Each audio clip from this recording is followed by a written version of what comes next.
Michael, I think we are live. Everything should be working fine. How are you today?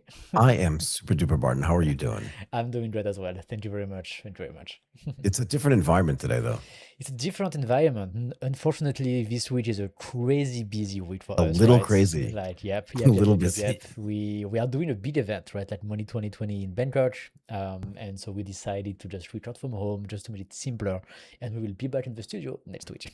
But the cool thing is, like, I see some other people record from home, and like their home setup is not as good as their studio setup, and yet here we are. I feel like it looks okay. Oh, we have Stefan who joined us. Hello, Stefan. How are you? Hi, Stefan. Thanks for joining, man. Yep. Thank you very much for joining. Okay, let's do this thing. Hello, everybody, and welcome to AGTP Daily. We go live every weekday at 11 a.m. Eastern Time to discuss the most important tech stories in the U.S. Today is Monday, the 20th of April, 2026. Martin, let's get right into this stuff. We're going to cover three things today. This was interesting. AI cloud provider Vercel confirmed a security breach.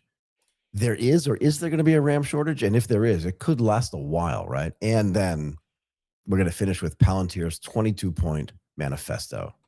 This should be really interesting. Okay, let's jump into this Vercel security breach because I think this is kind of cool and there's a lot to talk about here. And just for people that don't know, because frankly, I didn't know either, but Vercel is a cloud platform for building, deploying, and scaling modern web apps, especially front ends. And it's best known as the company, we mentioned this before we started recording, for Next.js, yeah? And it gives developers things like automatic deployments from Git, preview links for every code change, global CDN delivery, a whole bunch of stuff, right? Infrastructure, observability. And more recently, it's also been positioning itself as an AI cloud with tools like an AI gateway, an AI SDK, so software development kit, and agent-oriented developer tools. Now, I was actually on a call this morning with somebody, and he said to me very clearly, like, this looks like it was a supply chain attack. And I was like, I don't know what that means, but I'm pretty sure it's not. He doesn't mean like supply chains for chips and stuff like that. So before you say anything, maybe you should figure out what a supply chain attack is. But it's really interesting, actually. So what is a supply chain attack, Martin? It means that Vercel was not breached first through its own front door. It's almost like if you step away for a second, it's almost like if there's a tunnel between your house and your neighbor's house, and you think that that is secure, but somebody broke into your neighbor's house and they climb downstairs and then come up in your house, that's a supply chain attack. So let's just say this in tech terms.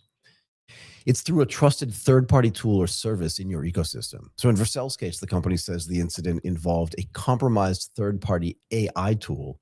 And this is where it gets super interesting, in a Google Workspace OAuth app, which everybody uses, right? Like, I bet you use Google AOAuth to log into, Slack and a bunch of other things. Sorry, go ahead. I'm not going to say anything in case Exactly. anyone's listening. Exactly. We don't do any of this in our company. Never. Never. We don't do any of this in our company. Nothing.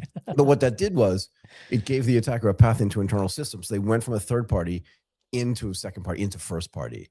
And that is supply chain in the modern software sense. You trust a vendor, an integration, a dependency, or a partner, and then the attacker abuses that relationship to reach to you. Right. So anyway, Bleeping Computer, which is a blog about computer and tech stuff, they confirmed this incident.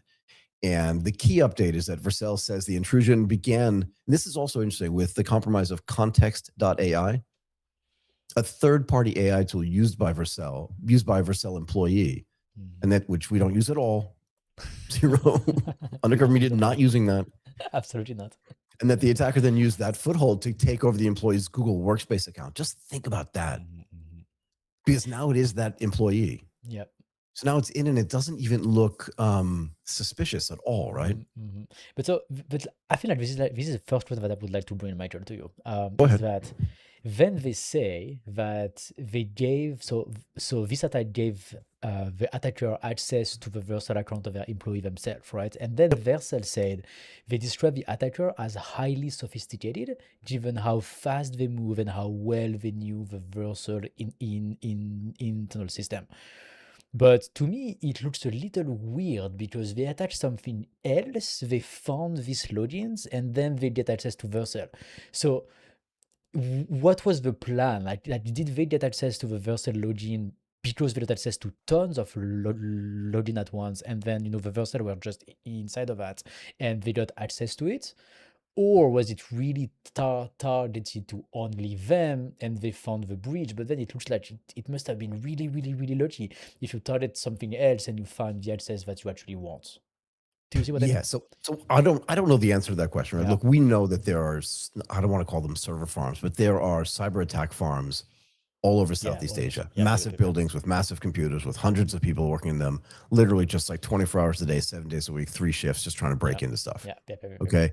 And the people that run them, the people that are sitting at the desks probably aren't that sophisticated, but the people that build the tools that they Oh, use for sure, yeah. are probably super sophisticated. Mhm. And how many conversations have we had on the show about cybersecurity? How many Yeah. people have we spoken to about this? And we've done this for years, right? Mhm, So mhm. one of the things that they always say is they're not attacking you, they're attacking everybody, and just where they get in first. Now, in some cases, Vercel has a lot of data. Yeah. They have a ton of data. And if they can hold that data hostage, or if they can get access to that data and then say, it's almost like kidnapping. Mhm, mhm. We're going to take this data, unless you pay us a ton of money, we're going to just sell this data on the open market to all of your competitors. Yep.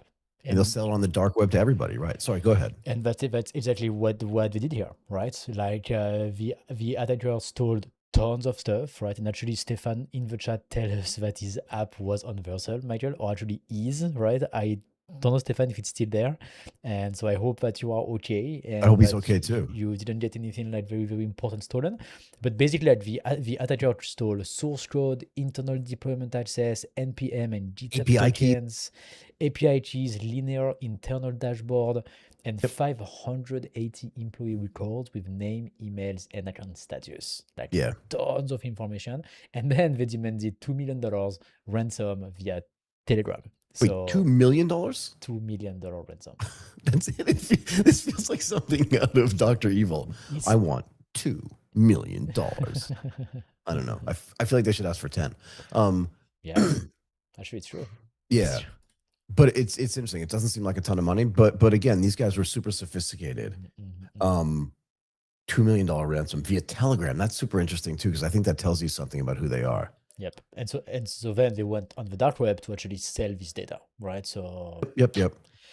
But So- here's some important stuff. Sorry, did I interrupt you? Go ahead. No, please go ahead. I was just gonna say the reason why we're talking about this is just because it's the most recent one and it's the most obvious one, and because it was this supply chain style attack. They didn't break directly into Vercel. Yeah. They broke into something else that used something and then got into Vercel, right? So that's why it's really interesting. And I think that this is not, in this case, it's not just a Vercel story. Yeah. Right. And that's why I thought this was so interesting and why we should talk about it. It's almost like a case study in modern SaaS supply chain attacks and how they increasingly move through these like identity and other integrations, not only through, because in the old days, you would just find a software vulnerability. And we talked about this a couple of weeks ago, didn't we, Martin? Just a software vulnerability for some software running inside of your company. Yeah, for sure. And just go directly at it, right? And if they found it at your company, they'd find it if you're running the same software, then they go through that. But this is a little trickier, no? Yeah, so we talked last week about the WordPress attack, right? Like when the guy bought all of his plugins that you trust, that you update, right? Yes. And That's then what I was thinking about. Because you trust them, and then you just hit update, but like one of the update then contains malicious code, and then boom, basically that's how they get into your system, right? Yep. So they buy the plugins, but really what they get is the trust that you have into these companies, right? And so here it's really similar, but like you trust Google OAuth, you trust, this supplier and this third-party tools, like for example, you mentioned Slack, you mentioned all of these things.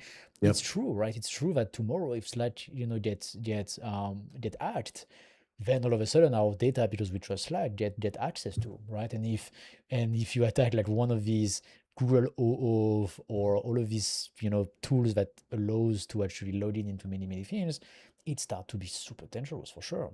Right.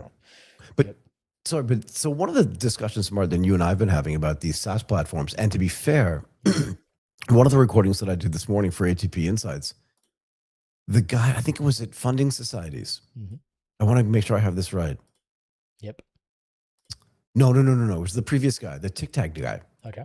He said to me, a lot of the SaaS, we woke up one day and a lot of the SaaS stuff that we were using, we figured out we could just rewrite ourselves. And he said, I hadn't coded in years, although I was good at it. But then I started looking at some of the SaaS stuff. We were paying $1,000 a month for this and $1,000 a month for that. And I just started rewriting it. But here's the thing. You can't do a supply chain attack if the SaaS stuff that you're using is actually written by you and it's only yours.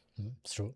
Do you know what I mean? It's true. It's true. It's So I true. wonder. So that's another reason not to use that software, if that makes sense, because you don't have to OAuth into it. It's just yours. You're right. You're really right. Like I've always had this image in my mind of like the way the internet works right now. Like because we are like putting all of our data in the same place, right? Like all of these companies like that we all use, the SaaS platform that we use, Slide, Google, all of that, like they are used by millions and millions and millions, if not billions of people for some of them, and like you have like one simple point of failure for everybody, right? And I always had like to have this idea of like imagine if in a city we have one safe that we put in the center of the city where everybody can see, and we put all the jewelry, all the gold of all the people in the city in this safe, in just one, Mm. right? And then we just put No one like would ever do this. no one would ever do that, right? Like that No. that would be something absolutely crazy. That's something that nobody would do. But that's exactly how we operate right now on the internet, right? Like we just put all of our data in the same place with a single point of failure. And so you're right. Like if tomorrow you start to have your own softwares. So I think like there is like another layer of security that you need to think about. Like for example, employees ID, employees access, and you remember like we talked about that on the shows like a month ago, I think. All the non-human identity Yep. that can be NHIs. super tricky, right? Like all Yeah. the NHIs. So like for the people who are listening to us, if you have like a small company, maybe with 0 employee or with like 1 or 2 employee, you may not understand like the scale of the problem.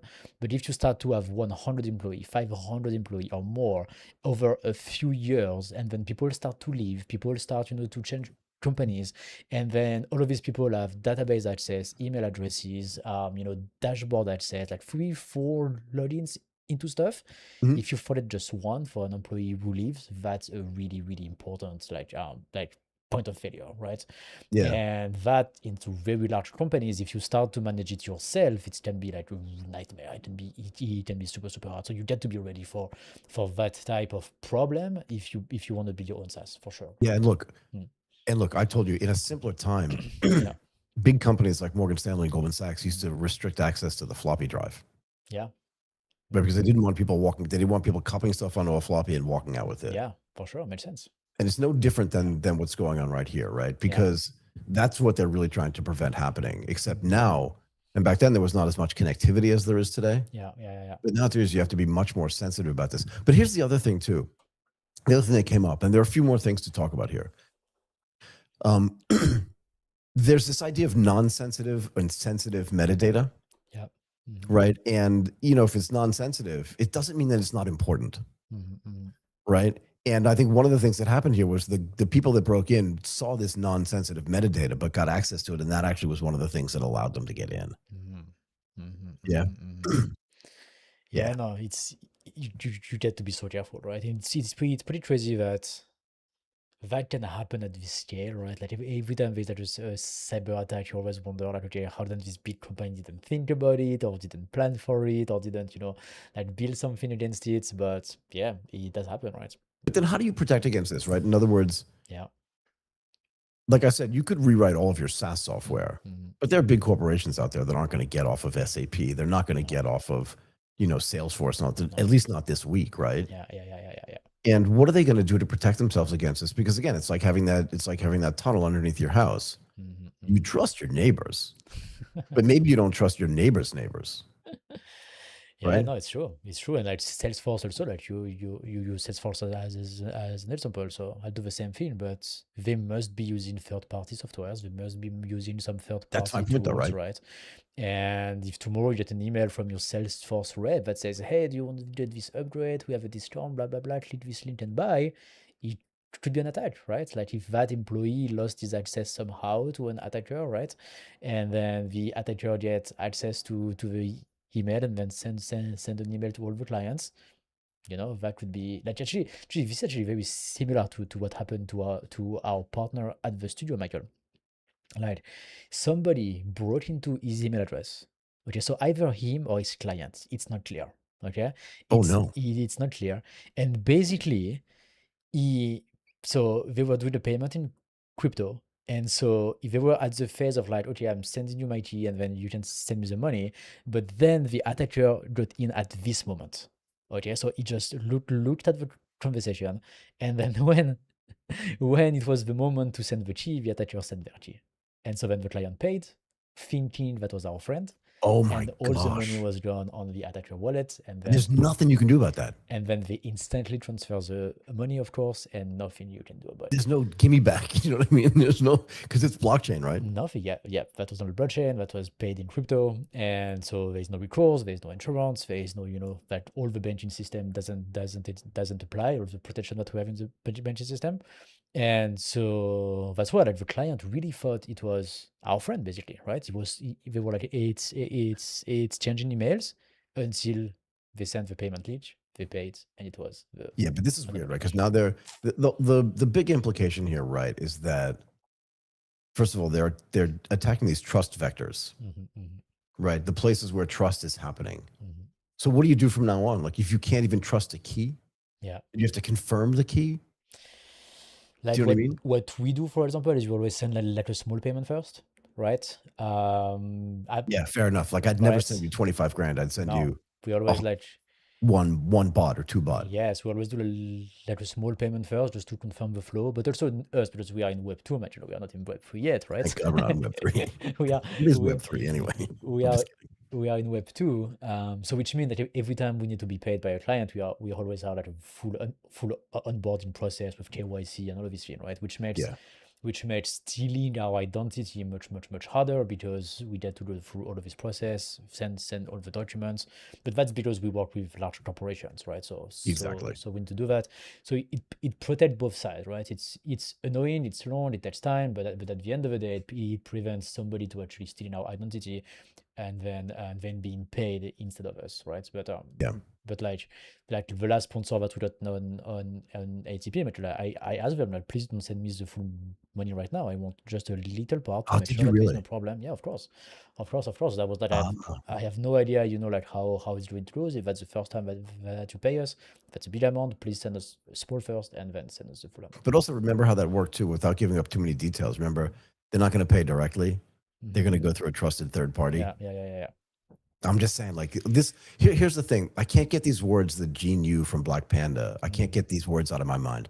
That is, the war is the same, but the surface changed. Yeah, it's true. Right, the surface for the war changed. But the other interesting thing about this is that the attack surface now for this type of cyber attacks, it now includes every OAuth connected app employees authorize. Yeah. And they're only doing this for productivity or even just testing out new software, right? Or even better yet, for AI assistance. And this is the thing, this gets back to these NHIs that you're talking about.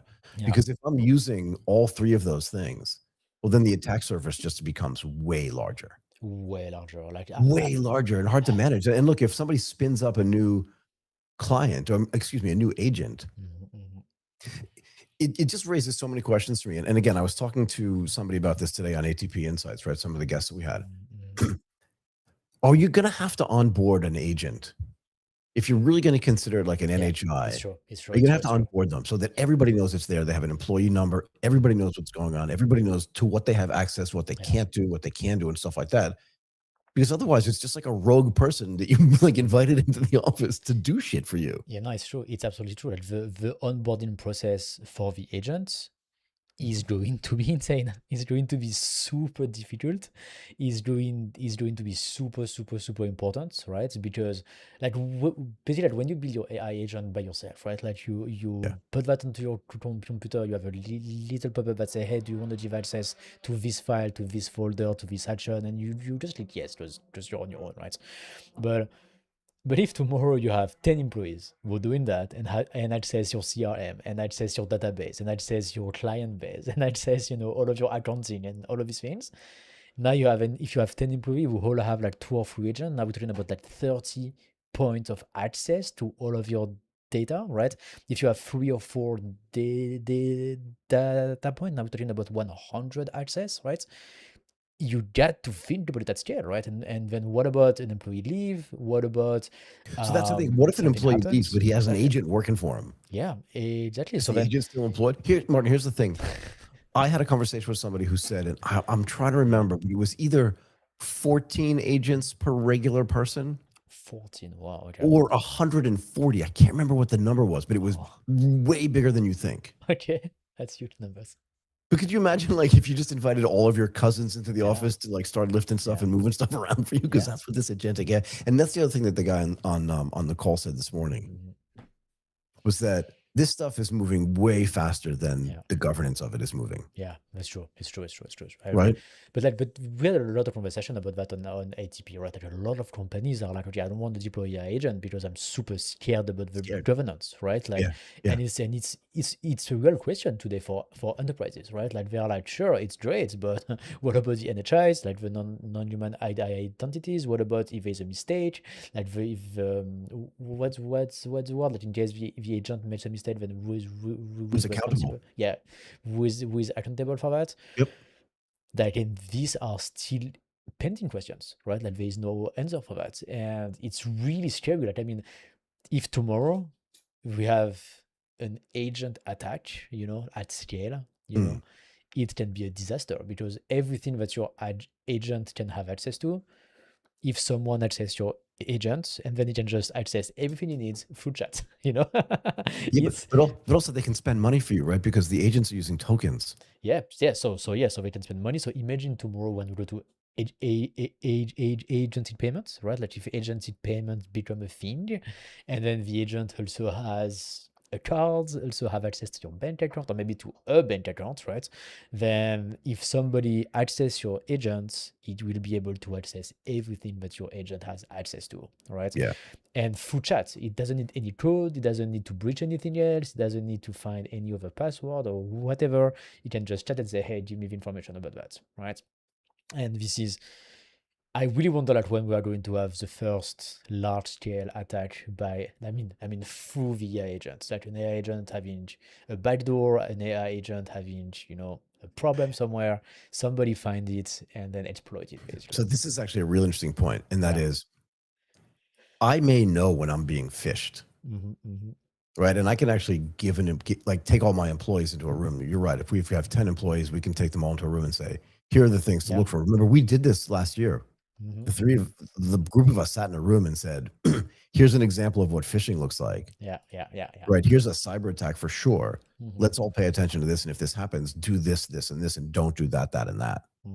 We had that meeting, if you remember. Right. But what do you do with all the AI agents out there, all this agentic AI running? You have a meeting with them? No, but you know what I mean? Like you have to teach them at some level. And remember, That's true. you remember we had that problem with one of our agentic AIs. It just was out thrashing around trying to do something Yeah. overnight, right? So again, same conversation with a different guy today that was on the show. And he actually used that word. He said, I was doing this personally, but I found that my agentic AI was just thrashing around doing something and it spent way more tokens than I wanted it to. Yeah, in one night we spent 220 million tokens, Michael. Do you remember? I do. I didn't want to quote the number, but yeah. Yeah, the agent was just crazy, and I was sleeping, and I thought it was working. Basically, it's been weeks that he was doing his thing, and all of a sudden it just got crazy, and boom, 220 million tokens. So It's a lot of tokens. it's a lot of tokens. So yep. So yeah, no, I think like cybersecurity like are accelerating at a crazy pace, right? So like maybe like to go back to what we were saying earlier, if you rebuild your own stuff, and more importantly, if it can work offline, because now if you have your database on your computer, you don't need to connect it to the internet, basically. And then if you can do that, you reduce a lot the risk of attack or the risk of Yeah. issues. Like for all the internal stuff, right? Like you cannot not connect your website to the internet. That's not going to work. No. But you can not connect your database, your CRM, like all of these things can be fully offline. And if that's the case, then there's 0.2 of entrance, and so then that's the safest way that you can do.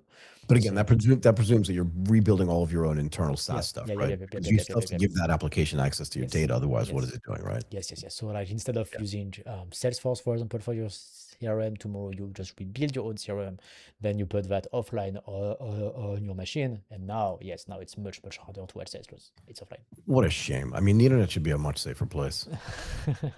Yeah. Let me give you one more example. Let me give you one more analogy, and then we'll move on to the RAM thing, because I think that's going to be interesting as well. My girlfriend in college, her parents lived in upstate New York Okay. in a really small town where their neighbor was literally like, could have been a half a mile away, both Mhm. sides of their house. Okay. Big piece of property. They would literally get out of their car and not take the keys. Mm. And if we would drive up from New Jersey, where we lived when we first graduated from college, we would go to their house. If they weren't home, their doors would be open, and it just felt scary and weird. Okay. But it was super safe. We would never have left our doors unlocked or even open Mm. in Hoboken, New Jersey, where we live. But you know what I mean? So like, I don't want to move back out to the countryside Mm, mm, on the internet. mm, mm. I That's used what I'm to saying. I used to leave my car with like the engine on in Dubai.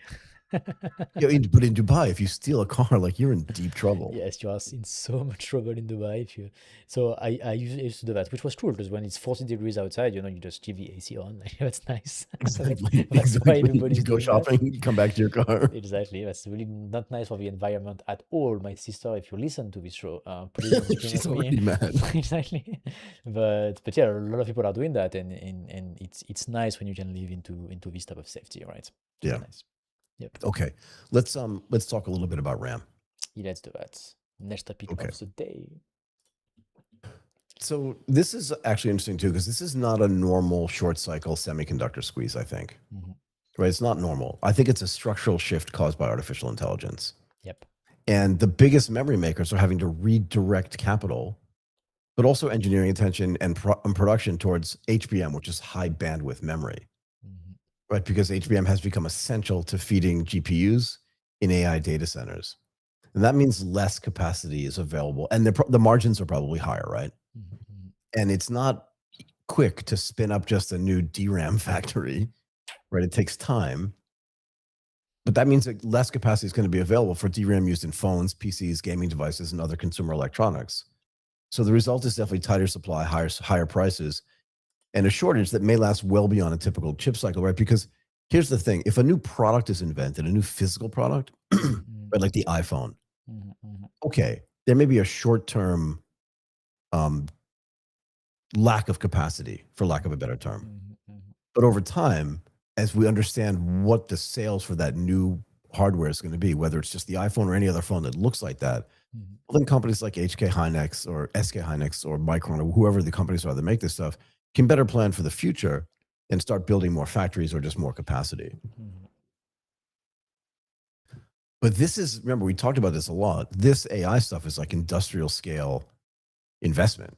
Yep. It's like It is. nation state stuff. This is the terminology that I've been using for months now. It's like nation state investment. Mhm. And, remember we did that whole show, that whole episode on, is this an AI bubble? Well, these guys are ordering stuff 3 to 5 years out. But then DeepSeek is going to order this stuff 3 to 5 years out. OpenAI is going to order it 3 to 5 years out. NVIDIA is going to need stuff like all this stuff is happening. Mhm. So is it like really a shortage, or is it just like a complete reallocation of capacity inside the industry? Because the memory bandwidth now, it's like a binding constraint on what's happening in AI.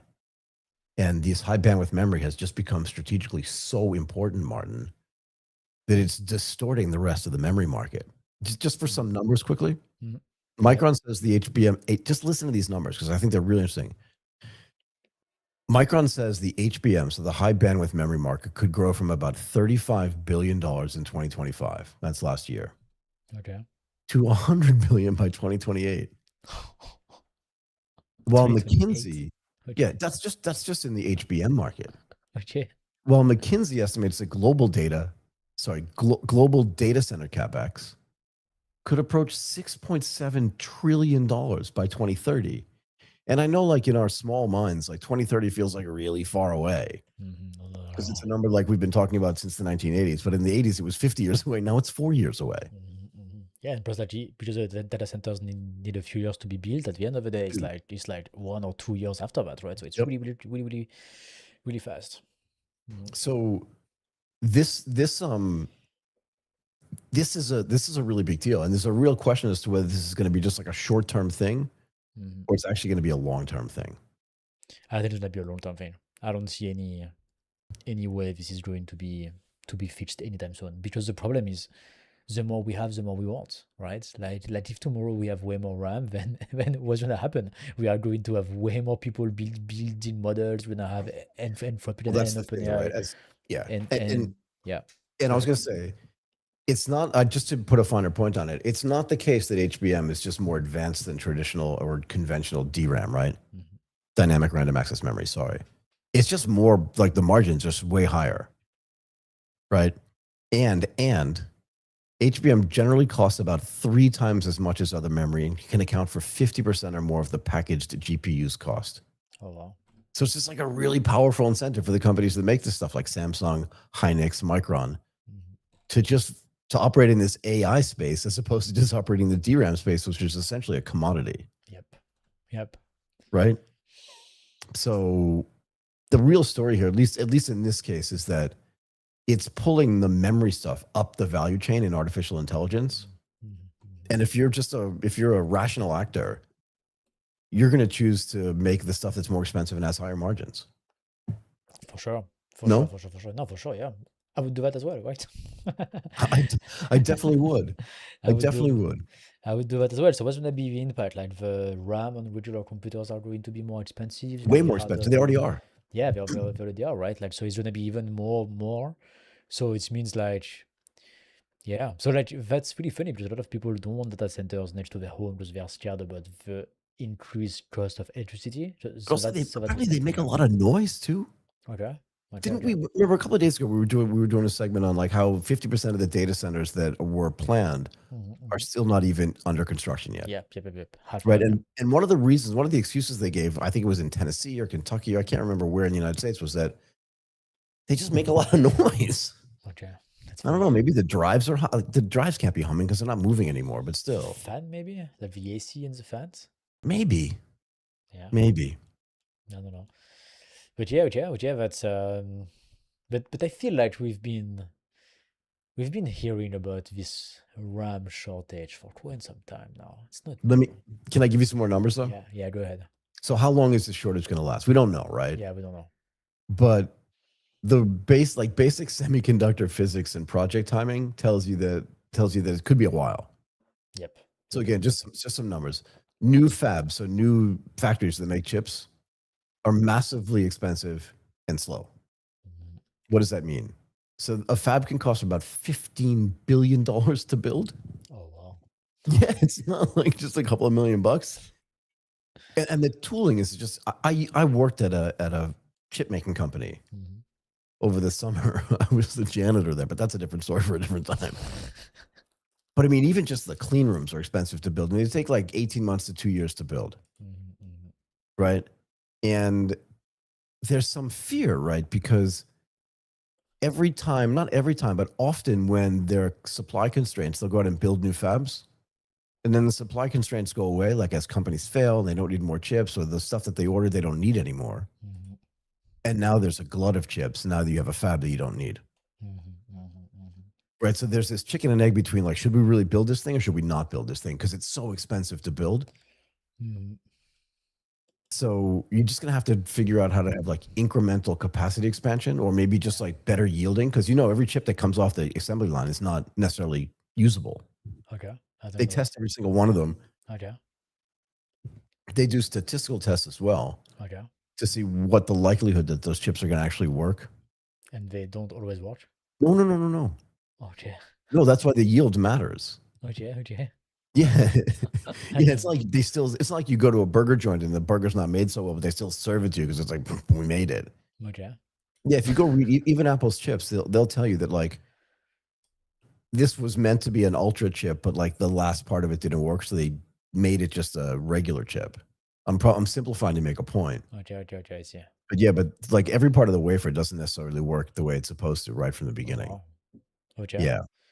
Yeah, we will need some innovation there. We will need some innovation, like either increasing the yield or making incremental, like production increase, right? So we don't have like to build a new factory, or maybe like a new type of factory, maybe a new type of RAM. Like, I feel like AI is like pushing so many things to their maximum to their limits, right? That's the And point, though, is that yeah, AI is changing yeah, the calculus around like yeah, what needs to get built and how much of it needs to yes. get built, right? And the scale of everything, right? Like now we need that 10 times, and we then how do we get there right now, Yeah. basically? And let's go to like the third order thing, right? Because it's not just about the chip makers. Mhm, And it's because a lot of that stuff they're deciding, well, let's just make the stuff that's going to be higher margin and move into the AI space, right? mhm, mhm. But what does it mean for just like regular device makers, consumers, or just the whole tech industry as a whole, right? Yeah.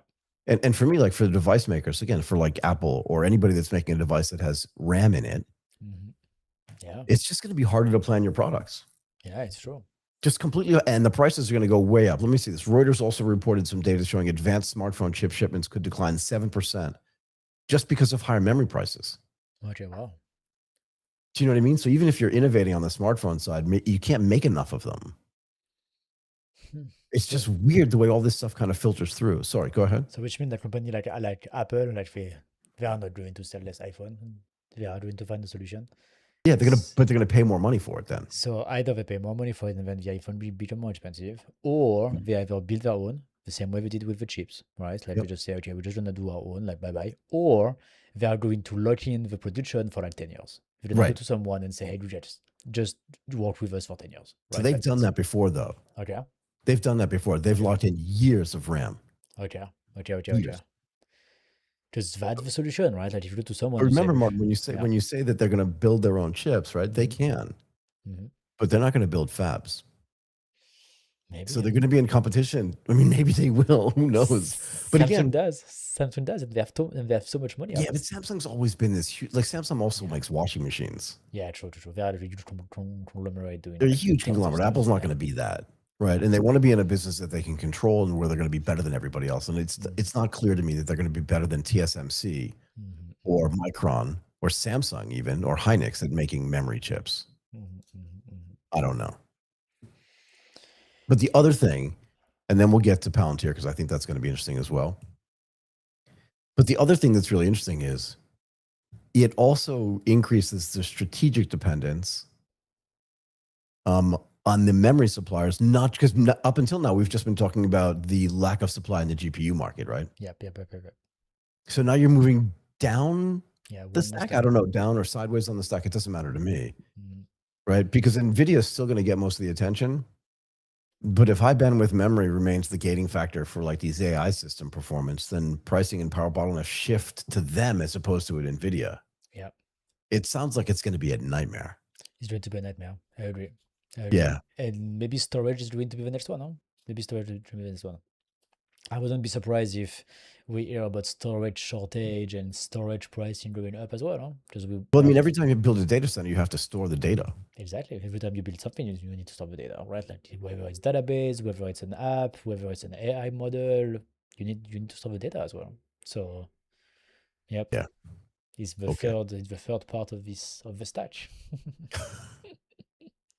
Unbelievable. Yep. Let's see. You want to do the next story, Michael? Let's talk about Palantir's 22-point manifesto and what it means. Let's do that. So do you know what Palantir does? I have a vague idea, I would say, but So not this precisely. is a company co-founded by Peter Thiel, a Yes. very, very weird, let's just say eccentric dude Okay. with some very interesting worldviews as well. Okay.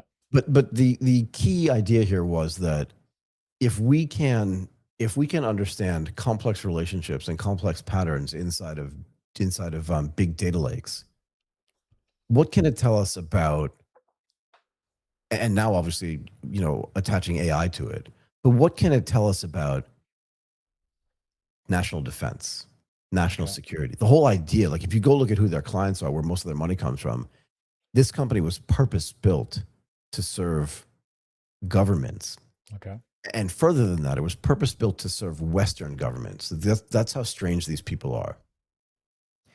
Here's the idea. That software developed to detect fraud and hidden patterns in complex data could also be useful for intelligence, like national intelligence, national security, and national defense. Mhm. And nobody was addressing that market. And that's one of the reasons why Palantir, like you almost never hear about it really, but it's one of the reasons why it didn't develop like a normal startup, because it already had the government, As a law client. enforcement, Okay. right? Defense contractors and the defense business as their client, Mm, right? So they didn't have to do marketing. They literally just could go to a government and just say, you have all this complex data. We already have a way to find fraud and hidden patterns in complex data that we use for other things, but you're not using it for anything. And if you want to be more sophisticated than other governments globally, this is a national intelligence, a national security, and a national defense issue. And the government, regardless of administration, this is not a now or anything like that. This is not a political thing at all. It's just a, do you want to get left behind? Okay. Do you want other governments to have more, not even more information than you, but more intelligence around the information that they have? Okay. And that was the big win here. Okay. Okay. But it's an interesting way to deal. It's an interesting way to deal with software and to deal with data, right? Because in a world where, like you said before, the connectivity is actually really important. And people are really worried about privacy and all this other stuff. It's like, what is Palantir really trying to accomplish? Right. And sorry. And then you have to ask yourself, like, why did they publish this manifesto thing? Yep. Right. Why? And the reason why, I think, is that they're getting to a point where people are, they're getting very involved, Martin. Again, I don't want to talk about politics per se, but it's hard to stay away from it because this manifesto is just like the existence of and this is talking about the US government, right? The existence of the US government and the system that it created allowed Silicon Valley to flourish. Okay. And if we want to use software and give back to the Western world, and it's very Western world focused, to be fair, right? Because they have massive biases. And if you look at the places where the people that founded this company came from, and this whole manifesto, was based on this book by a guy named Alex Karp, who you said I think was on TBPN recently. Yep. Like a month ago. But also Nicholas Zamiska, and Nicholas Zamiska happens to be Palantir's head of corporate affairs. Okay. So he's an internal dude. And they wrote a book called The Technological Republic. And they were arguing in this book that, this is what I was trying to explain. They were arguing in this book that Silicon Valley owes a moral debt to the United States and to the West in general. And that if the general population is only getting free email in return, it's just not enough. But they want to create a system. Here's the other idea. That AI weapons are going to be built by your adversaries. Right, and this was the big argument between OpenAI and Anthropic, yeah. and Anthropic, was that AI weapons are going to be built regardless.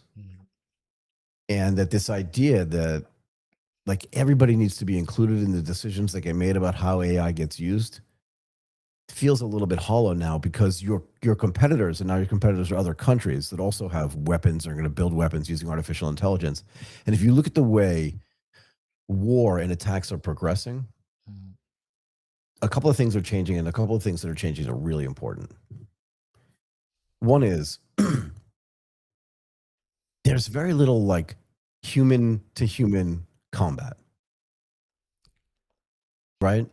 It started actually in the Obama administration, tons of drones just like flying around, and it's not going down. You see what's happening in the Middle East without mentioning like any of the countries, but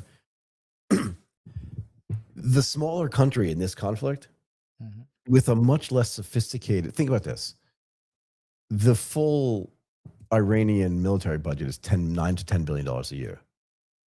The US government just asked for $1.5 trillion. So who's got the bigger army? I'm just using the army as a proxy for everything, right? It's a very different.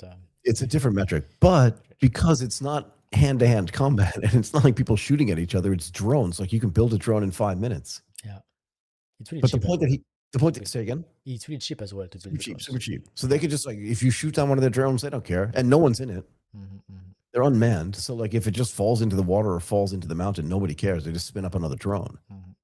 But the point is that all of this stuff is going to be data-driven, AI-driven, and intelligence-driven. Yep. And this whole manifesto is their way of saying, you don't understand the way the world works anymore. we feel like we owe a debt to the United States because it's the only reason why we were able to build these companies. Oh, okay. And we need to protect that, Okay. right? And so they need to build the weapons, like the AI weapons. They need to build the AI, weapons maybe for the government before other governments do it. Yeah, or while other governments are doing it, because if they don't, they're Or just going to get left behind, right? yep. Okay. Okay. Okay. Yeah. I mean that was like part of the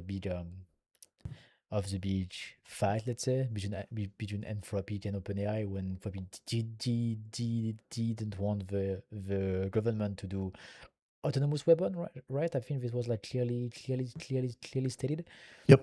Anthropic said, no, we don't want that. We want that to be out of the to be clearly basically out of the use cases of AI, basically, right? So, Right. But Peter Thiel and frankly Palantir has been saying this quietly since the company's founding, but now they're saying the quiet stuff out loud. And the real idea here is that they're effectively telling like anybody who will listen, so like investors, customers, even their employees, what kind of, what's the right word? State power relationship it wants to help build. They're just going like, look, we're just going to tell you exactly what we're doing here. We think there's a different kind of warfare going on, a different kind of competition. And we're saying at a deeper level that the tech industry is not trying to sound like politically neutral anymore. Their argument is continuous or like contiguous or agrees with the book, this technological republic, and this broader public case that Silicon Valley should work more closely with the government and with national defense, and that AI itself is becoming a core instrument for that and for Western power. So this is not just about technology. Yeah. And why would they put this out now? I mean, just look what's going on in the world. yeah, no, it's true. It's true. There's conflict everywhere. Yeah. Right.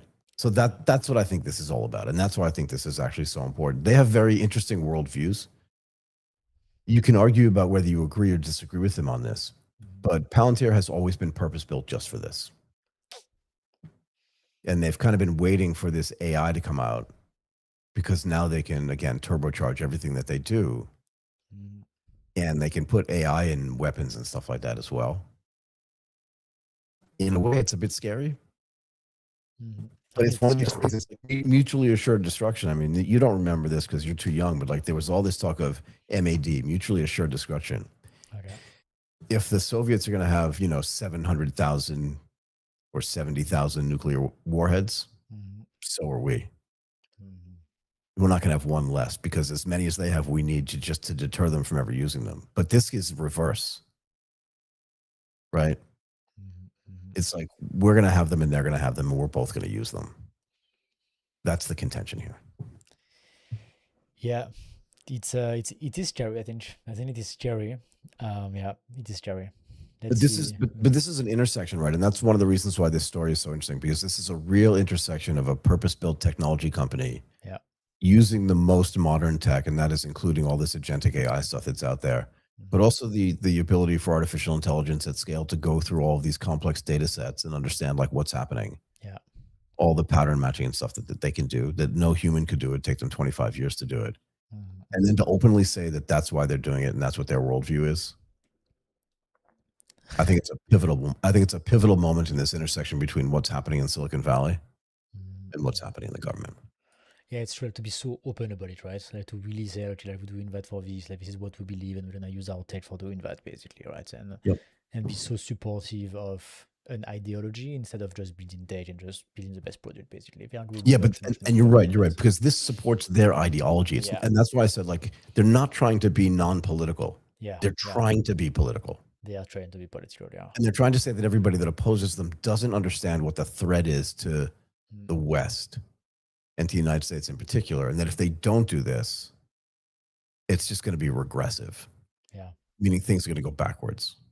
Yeah, and so then, like, I mean, you can justify anything by saying that, right? It's like everybody else is going to do it, so we have to do it as well. Like, then okay, right? Like, you can really justify anything you want. So Yeah, I mean, look, when I was a kid, my mom, you'd go outside and you'd play this game or whatever you were doing, and you'd come home and your mother was like, "Why did you do that?" Like everybody was doing it, and then the answer would always be, "Well, if everybody was jumping off the Empire State Building, would you do that too?" And the answer was probably, "I'm 7, yeah, probably."